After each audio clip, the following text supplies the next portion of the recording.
আল্লাহ পাক আদম আলাইহিস সালামকে সৃষ্টি করলেন নিজ হাতে।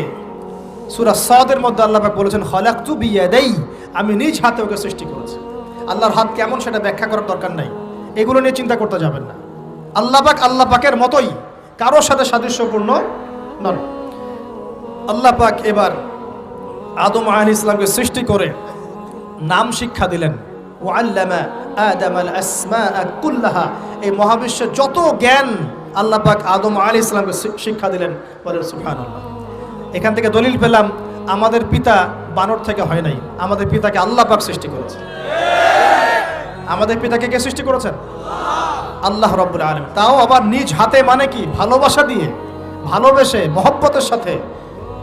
এই খলাকতু বিয়াদাই, আমি নিজ হাতে সৃষ্টি করেছি, এই কথা মানুষ ছাড়া, আদম আলাইহিস সালাম ছাড়া অন্য কারো জন্য আল্লাহ পাক বলেন নাই। অন্য সবার জন্য আল্লাহ পাক বলেছেন ইযা আরাদা শাইআন আইয়াকুল লাহু কুন ফায়াকুন। যখন আল্লাহ পাক কিছু করতে চান খালি বলেন কুন, হও, ফায়াকুন, হয়ে যায়। ওখানে আল্লাহ পাক বলেন নাই সাগর সৃষ্টি করেছে হাত দিয়ে, এই গ্রহ নক্ষত্র সৃষ্টি করেছে আমার হাত দিয়ে। আল্লাহ পাক